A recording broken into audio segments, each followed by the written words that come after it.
Ô, Ju, qual é um momento que você vê de mais importante que as mulheres precisam pedir ajuda? Qual que é o momento, qual que é o sinalzinho que ela vê no relacionamento que é tempo de gritar por ajuda, para não esperar a situação crítica?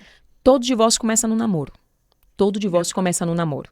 Então, para mim, o momento mais importante que uma mulher precisa buscar ajuda é quando ela está conhecendo alguém. Porque uma escolha errada compromete o futuro dela todinho. Se ela escolher um rapaz errado, ela está acabando com a vida dela lá na frente. Mas muitas já casaram. Com a pessoa imprópria, né? Não apropriada. Se não for um caso de estar com a vida em risco, eu sempre digo, tem como alinhar. Vai dar um pouco mais de trabalho, porque quem falha ao recrutar, trabalha dobrado para treinar. Né? Que é papo, isso em tudo. Porque assim, se você falhou na recrutação da pessoa que você vai conviver, você vai ter trabalho, e isso é inevitável, para treinar essa pessoa para se alinhar naquilo que é de fato uma estrutura de casamento. Quando que eu percebo que preciso de ajuda já estando no casamento? Sobretudo quando existe excesso de desentendimento. O casal, ele não acorda um belo dia dizendo, vamos separar. Não é assim. A separação, ela é silenciosa. Ela vem no esfriamento, na irritação. Mulher é igual carro. Ela dá sinal. Carro, quando ele está com algum problema, ele vai acender luzinha na tela, ele vai fazer um barulhozinho. E o homem, quando está dirigindo, ele ouve aquele barulho. E ele diz, tem alguma coisa errada. Às vezes sabe até onde é. Isso aqui é motor, isso aqui é Meu correia, marido, ele conversa com o né? carro, né? Ele Olha, eu falo, sabe. nossa, você conversa com o carro. Não é? Sabe até onde é. Mas a esposa muitas vezes ignora. Quando é que ela dá sinais? Ela começa a negar sexo, ela começa a ficar irritada demais. Ela te responde com muita rispidez. Ela começa a entrar num fluxo quase que de humilhação dentro do relacionamento. Ela se afasta. Ali, ela já está caminhando para o fim. É quando ela não está mais suportando. Nesse ponto já está extremo. O ideal é quando tiver ali no iniciozinho, que você perceber que está incomodado, que a conversa não está resolvendo. Talvez não seja a conversa em si, mas a forma de levar aquelas informações.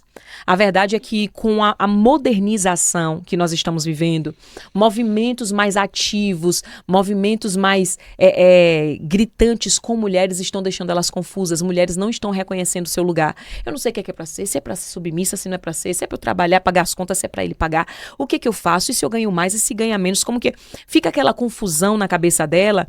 E no final, no fechar das luzes, toda mulher quer ter um homem que a proteja, responsável, que embora ela seja desenrolada, forte, que resolve as coisas, proativa, ela quer ter um homem que possa olhar para ela e dizer, deixa que eu resolvo isso, tem um homem dentro dessa casa. O que você precisa? Me diga, eu vou resolver. Sabe? Ela quer olhar para ele e sentir confiança, masculinidade, força. E o fato do despontamento expressivo das mulheres tem desmasculinizado os homens. Então a mulher trabalha muito, aí o rapaz já fica de boa, porque ele não tem necessidades, ela está suprindo. A mulher resolve as coisas, então ele deixa as coisas por fazer, porque ela vai resolver. Essa desmasculinização, ela é um perigo, porque são líderes, os homens são líderes da casa. E o Provérbios vai dizer, meu filho, não dê à mulher a sua força. Tem coisa que o homem tem que lutar pela liderança de dentro de casa. Ter uma voz não é agressiva, é ativa. É uma voz Exato. ativa, sabe? Chegou dentro de casa, aqui você tem um homem, e eu não sou seu funcionário, eu não sou seus colegas, eu sou o seu marido. Se você precisar de proteção, você tem em mim. Se você precisar de provisão, você tem em mim. Você trabalha, você gosta, maravilha. Mas saiba que se um dia você quiser parar com tudo, pode confiar em mim. Eu estou aqui para segurar. Um marido nunca pode ser resguardado pelo recurso dela. Ou ele caminha ao lado dela, ela despontou, então cola aqui do lado e vai Cola pra despontando junto. junto com ela, mas não deixa ela disparar na frente, porque se ela disparar na frente, ela perde a admiração e isso é muito perigoso. Então são alguns sinais que precisa perceber que é um sinal que o nosso século, a nossa geração de mulheres, que eu chamo dois tipos de mulheres, né? São as esposas clássicas e as esposas modernas. As modernas estão sobrecarregadas e as clássicas estão se sentindo inúteis. Isso. Quando, na verdade, você não precisa ser só uma, você pode ser as duas. Você pode ser uma esposa clássica dentro de casa, mas da porta para fora ser moderna. E o vice-versa, você consegue fazer isso. Aí eu vejo de um lado mulheres clássicas falando, mas eu queria fazer alguma coisa útil, porque não trabalha, porque não sai de casa. E as modernas falando, eu acho que eu estou falhando com a minha família, com os meus filhos, eu acho que eu não estou sendo uma boa mãe, o que que tem? Então eu acredito que esse peso de comparação é uma questão de alinhamento. Você consegue fazer as duas coisas, proteger sua casa e ainda assim ganhar o mundo lá fora sem perder a sua família. E um sentimento de culpa absurdo, né? Em toda situação se sente culpada. De toda situação, o inimigo vem com esse espírito de comparação. E a necessidade de agradar os homens, a necessidade de agradar o outro, a necessidade de ceder, porque as pessoas acham que você tem que ceder para tudo, né? Que você tem que renunciar a tudo. Eu falo que a vida não é feita só de renúncia, ela é feita de equilíbrio. Perfeito. Né? Precisa existir esse equilíbrio. Precisa existir, porque nós vamos entender que tem mulheres de todas as fases. Nós vamos pegar meninas que foram deixadas pelos pais, que foram abandonadas, que não tiveram uma paternidade, que não tiveram pai presente, que não teve um casamento como referência em casa. Qual que é o sonho dessa mulher? Eu que falo muito de empreendedorismo, eu falo, olha, você precisa estar atento às fases do empreendedorismo. Né? Quando a gente fala em empreender, em solucionar problemas, a gente começa falando da empreendedora do lar. E aí vai ter mulher, qual que é o sonho dessa mulher? São sonhos diferentes. Eu venho de uma família de 8 homens, só eu de mulher. Eu via meu pai saindo para negócio, eu achava lindo. As minhas brincadeiras era vender, eu tinha um sonho de crescer e ter negócio. Isso fazia parte de mim. Eu sabia que Deus ia me usar nessa área porque isso era muito forte. Eu vejo amigas minhas, vejo pessoas que passaram, que o sonho era ter uma casa. Nós vamos ver mulheres que tiveram uma infância renunciada, viveram muitas vezes criadas em casa de avós, por outras paternidades, que qual que é o sonho dessa mulher de empreender? O sonho dela é ter o marido que a mãe não teve, é ter para os filhos o pai que ela não teve, é ter o casamento, uma família que ela nunca viu e nunca viver. Quando você tira isso dela e você joga na sociedade e obriga ela a montar um negócio, a se virar e ela ter que dar conta de tudo, ela não vai ter sucesso em nada, porque ela vai entrar, carregar uma depressão incubada e vai levar esse sofrimento com ela. Então essa mulher, ela precisa viver esse sonho, ela precisa de ter esse homem forte do lado dela, a qual ele permita ela viver e empreender dentro do lar dela, solucionando os problemas da casa dela, como mãe, como esposa, como filha, ela viver esse momento. Se você tira isso dela, você causa uma desgraça. E aí, quando ela se permite viver tudo isso, ela começa a ser apontada por outras mulheres, mas você não vai trabalhar? Você nunca vai sair de casa, você vai deixar seu esposo fazer tudo isso sozinho? Aí vem o sentimento de comparação. E a outra aqui que tem todo aquele furacão, mas você vai deixar seus filhos? Você vai deixar seu marido?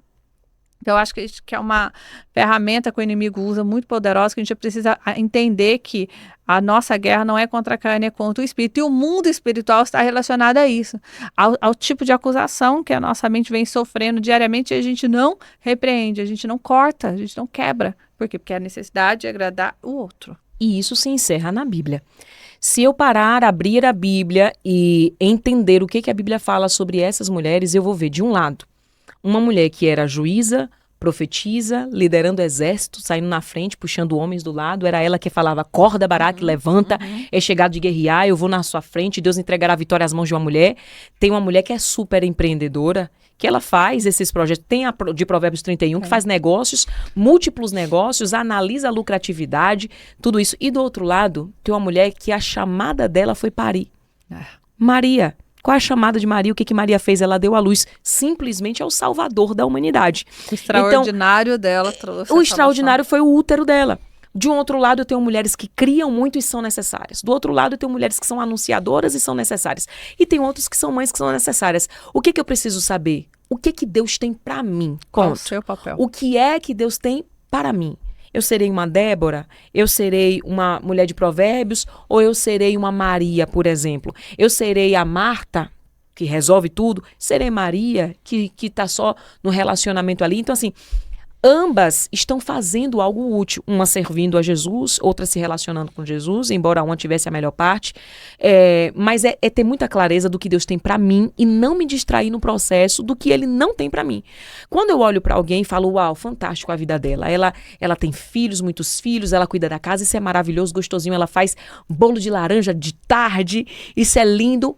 Mas não é a minha chamada. Então, quando eu pego o que eu vivo e digo que todo mundo tem que viver desse jeito, eu tô falhando. Porque tem mulheres que não precisam ter a minha vida. Nem toda mulher vai pegar no microfone como eu. Nem toda mulher vai subir num palco como eu. Tem mulheres que o palco dela, o altar dela é a casa dela. E eu falo para famílias. E é muito bonito. O que eu preciso ver é valor onde eu estou semeando. Porque se Deus me deu esse território e minha semente é essa, eu tenho que semear com muita... Porque a Bíblia diz assim, ó, o Senhor deu a cada um segundo a sua força. O Senhor deu a cada um. A um ele deu talento Y, X, Z, para outro também. Então, como é que eu vou conseguir desenvolver o que ele me deu se os meus olhos estão fixados naquilo que ele deu para outra pessoa? Eu não tenho tempo para isso. Ele me deu 1 ou 2 talentos, minha missão é multiplicar isso aqui. Se ele te deu 10, sorte sua, vai lá, desenvolve, mas eu estou focada naquilo que ele me deu. O que é o equilíbrio? Porque sempre tem essa questão, tá, mas aí uma é desenrolada, trabalha, faz tudo isso, mas e a família vai ser abandonada? Eu acredito que o equilíbrio ele parte de alguns pressupostos. O primeiro é acordos. O primeiro acordo é o seguinte, toda mulher ela tem uma fase onde ela tem uma dedicação mais enfática em uma das áreas. Uma mulher recém-nascida, o que ela vai fazer? Recém-parida, o que ela vai fazer? Ela precisa de meses ali com o bebê que precisa integralmente dela, para mamar, para dormir, para integralmente. Então ela reduz drasticamente a sua rotina para se dedicar a um tempo necessário e exigente de uma formação de uma vida. Depois ela consegue voltar a se desenvolver como pessoa, como profissional, ao passo que ela mantém os olhos onde verdadeiramente importa, porque a família vem em primeiro lugar, mas eu posso ir, fazer, subir e acontecer. Mas ao mesmo tempo eu tô com vocês. Como é que tá? Me fala um pouco mais. Precisa de mim? Eu tô no meio de uma reunião aqui de negócios, eu preciso ser, mas meu filho me ligou.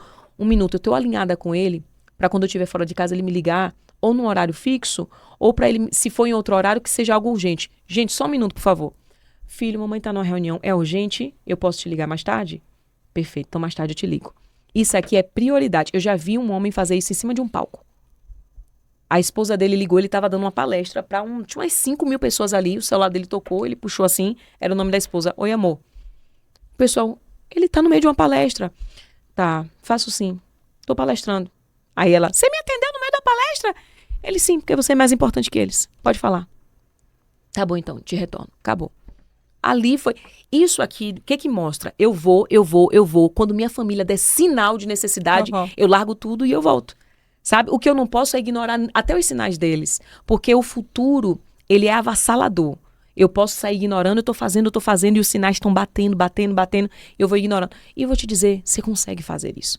Porque quando a gente lê a história da mulher de Provérbios 31, mostra que de dia ela acorda super cedo, serve o marido, serve os filhos e já vai para as ordens dela. Empregada, faz isso, sai, trabalha, faz negócio, sobe, desce. À noite, ela volta e ainda vai namorar com o varão. Porque ela é retada e ela tem energia para isso. Ou seja, o equilíbrio dela tá nisso. Eu passo mais tempo trabalhando, mas eu não passo todo o tempo trabalhando. Eu passo mais tempo servindo, mas eu não passo todo o tempo servindo. Ao passo que a esposa clássica precisa também encontrar esse equilíbrio. Porque ela passa tanto tempo servindo a família que ela esquece que ela é mulher. Aí ela não se cuida, ela não olha para ela. Às vezes ela tem vontade de se desenvolver e ela acha que a família exige essa integralidade, mas na verdade não existe. Não exige. Eu já vi uma mulher falando assim, quem dá o ritmo da minha vida são os meus filhos. Aí eu falo, cuidado para não estar usando o seu filho como um freio que eles não estão te dando. Porque o ritmo da sua vida pode ser os seus filhos, mas às vezes você está colocando um freio justificando que são eles, mas não são. Eles suportam passar um dia sem você, eles suportam ter 1 hora do dia que você vai estar no salão, que você vai estar estudando, que você vai estar fazendo alguma coisa alternativa. Cuidado para não dizer que o ritmo é deles, quando na verdade o ritmo é seu. Quem dá o ritmo da casa sou eu, não são as crianças. Exato. Quem dá o ritmo da família é a mulher e o marido, nunca será as crianças. Quem escolhe onde as crianças vão dormir são os pais, não são as crianças. Quem escolhe a rotina dela são os pais e não as crianças. Então, as crianças não pagam conta, os pais pagam. As crianças, elas não estão construindo história, os pais estão. As crianças não estão preparando o próprio futuro, os pais estão preparando o futuro das crianças. Então, existe essa falta de equilíbrio e justificativas que elas não são plausíveis. Dá para entrar num consenso. Você sabe que você falando da mulher de Provérbios 31, e outro dia eu conversando com uma mentorada, ela falou, olha,